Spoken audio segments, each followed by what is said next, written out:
Buenos días, maestros.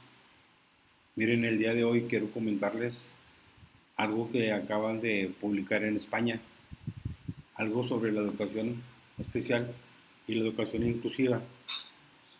De entrada, les voy a comentar que en una entrevista se le hace a Esteban Moctezuma, el secretario de Educación, una entrevista por Katia de Artigues sobre cómo se va a implementar la estrategia. Él nos comenta que la Constitución cambió el pasado 15 de mayo y que ahora corresponde al Estado la Rectoría de la Educación. Además de ser obligatoria, será universal, inclusiva, pública, gratuita y laica. Dice que la palabra inclusiva obliga a que los niños con y sin discapacidad estudien juntos en la misma aula, con algunas excepciones, y esto tiene que ser un cambio radical. La, la Estrategia Nacional de Inclusión, después de publicada la reforma el 15 de mayo, tiene un plazo de 180 días para que se realice.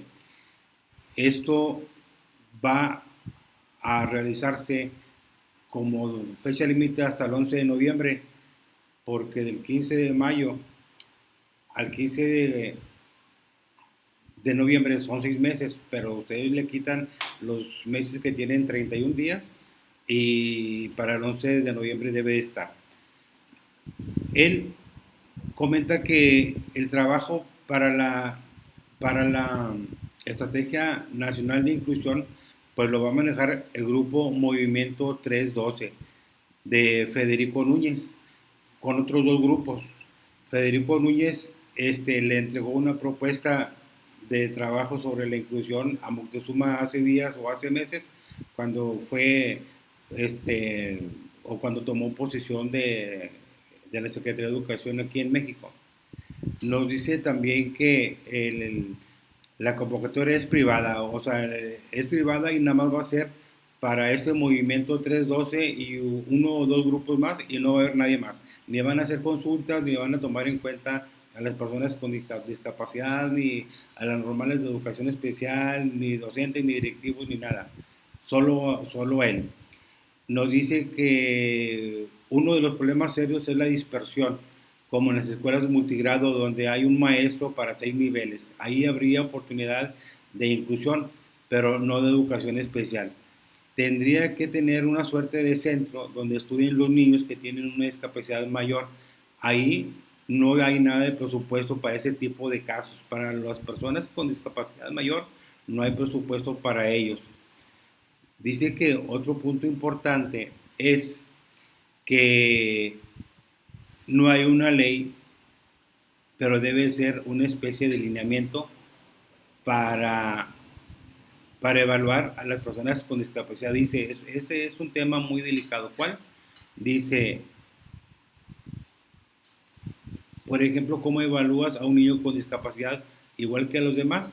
A veces no, se necesitan ajustes razonables y también ya está en la Constitución. Sí, ya está en la Constitución, en el artículo tercero, en el párrafo 2, en el inciso F, que tienen que hacerse ajustes razonables y tienen que eliminarse las barreras para el aprendizaje y la participación.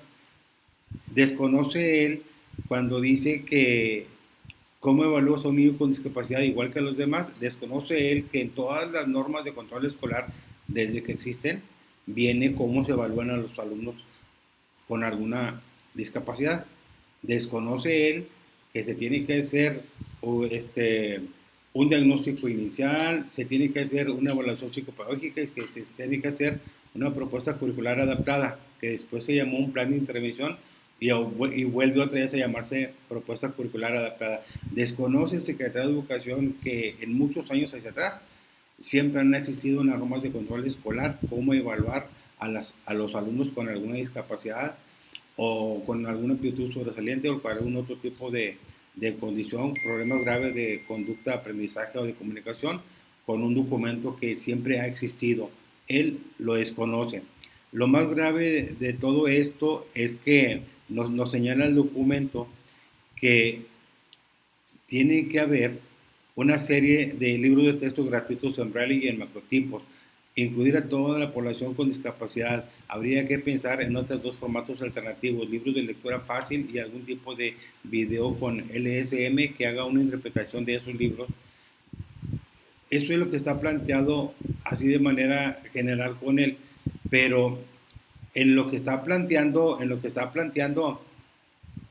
Movimiento 312, si ustedes se van a la diapositiva, a la página 15, el Movimiento 312 dice que la propuesta es impulsar la educación inclusiva en un imperativo social, es un imperativo social que requiere de un sólido programa nacional que permita a las personas con discapacidad ejercer este derecho a través del acceso al sistema educativo en todos los niveles académicos. Se trata de brindarles la oportunidad de colocarse en las mismas condiciones que el resto de los estudiantes. Marca varios objetivos, pero tiene una estrategia. Tiene como estrategias, conformar o fortalecer un mecanismo de trabajo y comunicación permanente entre la Secretaría de Educación Pública, las organizaciones de la sociedad civil, especialistas en el tema, expertos, academias, etcétera. Lanzar una gran campaña nacional de toma de conciencia en el tema, priorizar y fortalecer el uso del gasto público en el tema, habilitar entornos, espacios y planteles ya existentes como centros de educación inclusiva que cuenten con los siguientes elementos y marca: accesibilidad y ajustes razonables, equipamiento especializado, personal calificado. Se refiere a los docentes, tutores, desarrolladores, técnicos, asesores, facilitadores, intérpretes de lengua de señas mexicana y transcriptores del sistema Braille.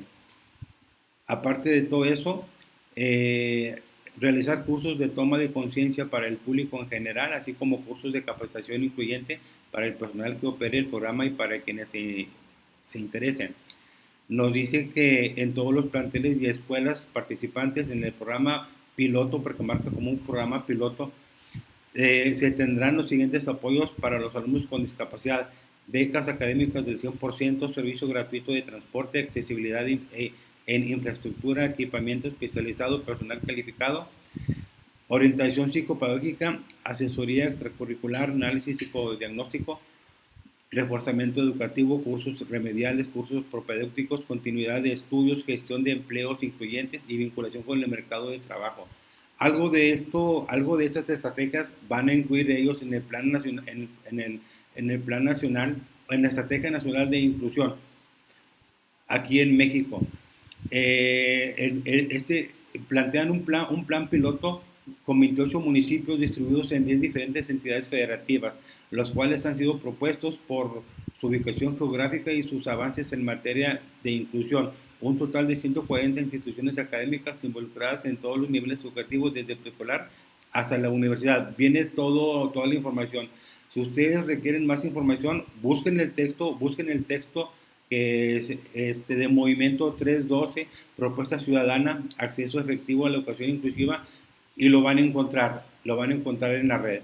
Cierro el documento, ya no lo voy a abrir. Cierro el documento porque les quiero comentar que hoy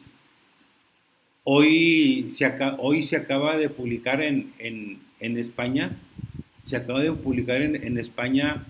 que 5 partidos del Parlamento de Andaluz aprueban una iniciativa que va contra la Convención de la ONU sobre los derechos de las personas con discapacidad. Ese documento, miren, ese documento se acaba de publicar con fecha, bueno, viene en el Twitter, miren, 13 de junio de 2019. Hoy se acaba de publicar en España. Si a las 3 o 4 o 5, a las 7 de la mañana lo vimos en el Twitter, entonces son a las 2 de la tarde de allá lo estaban publicando, porque son 7 horas la diferencia. Nos dice el documento que tendrían que ver que los 5 partidos que con representación en el Parlamento andaluz han votado a favor de una proposición no de ley, PNL, proposición o propuesta no de ley, que no está en la ley, que contraviene el ordenamiento jurídico español, las mismas leyes de España. Aprobó el grupo Ciudadanos la defensa de los centros de educación especial. Nos dice que esa propuesta del grupo Ciudadanos aprobada contraviene lo que se suscribió en el 2008 sobre la Convención de la ONU sobre los derechos de las personas con discapacidad. Dicen ellos, dicen ellos que España ya había recibido 2 amonestaciones anteriores por violar algo sobre las leyes internacionales, como la Convención de la ONU sobre los derechos de las personas con discapacidad. Pero también nos explica aquí el documento que los, que los, que los alumnos con necesidades ejecutivas especiales necesitan profesores de apoyo en muchas ocasiones, que son justamente los que más se han visto golpeados por los recortes, por la crisis, y explican: los defensores de los centros especiales en la educación no se escatiman. Nos dice también el documento que el 20% de las personas con discapacidades escolarizados en centros de educación especial, como es la situación en España, no parecen los casos realmente excepcionales a lo que se refiere el Supremo. Aquí nos dice también el documento eh, que los alumnos que se están, que se están eh, a los que va referido ese apoyo, nos dice que un maestro de cada 6, un maestro de cada 10 de todo el país no está de acuerdo con la educación inclusiva. Nos dice que los maestros de la escuela regular en España no están preparados para la atención y que no están equipados los centros de trabajo. Nos dice aquí el documento que el mismo gobierno piensa ir desapareciendo la educación especial y piensa que todas las escuelas especiales se convierten en centros de recursos, algo muy similar a lo que se busca aquí en México, que los centros de atención múltiple a la larga se vayan retirando los alumnos, incluyéndolos, o a lo mejor van a abandonar la educación. Y aquí en México también quieren que los centros de atención múltiple al final de cuentas se conviertan en centros de recursos. Así está planteado en esta reforma, y así está planteado en la reforma de Peña Nieto, que los centros de educación múltiple, los CAM, al final se vayan convirtiendo en centros de recursos. Y lo mismo está pasando en España. Les comento esto porque en España ya se publicó la ley. Bueno, ya la aprobaron 5 partidos para defender la educación especial. Algo está pasando en todos los países, en muchos países de Iberoamérica, sobre la educación especial contra la educación inclusiva. Ha llegado el momento en que tenemos que decir que las leyes o las comisiones han superado las realidades de las escuelas. Hay mucho que se pide y que se exige a los pueblos, pero en las realidades de las escuelas, de las comunidades escolares, de los pueblos, hay muchas necesidades que no se da abasto el gobierno para poder cumplir con esa convención de los derechos de las personas con discapacidad, como tampoco han cumplido con los derechos humanos marcados desde 1948 en la Declaración Universal de los Derechos Humanos. De 1948 a 1990, que se crea en México la primera Comisión Nacional de los Derechos Humanos, pasan 42 años. Y de 1990, de la primera Comisión de los Derechos Humanos al 2019, pasan 29 años. Entonces tenemos que desde la Declaración Universal de los Derechos Humanos de 1948 hasta la fecha han pasado 71 años y todavía seguimos buscando porque se respeten los derechos de las personas con discapacidad. Vamos muy atrasados. Busquen el documento del Movimiento 312, busquen en Twitter este documento en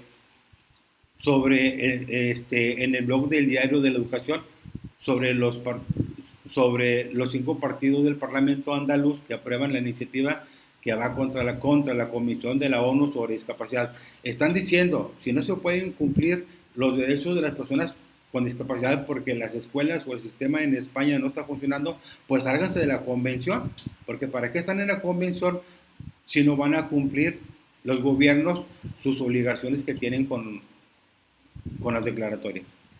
Se los dejo como documento, como información, y que tengan buenas tardes.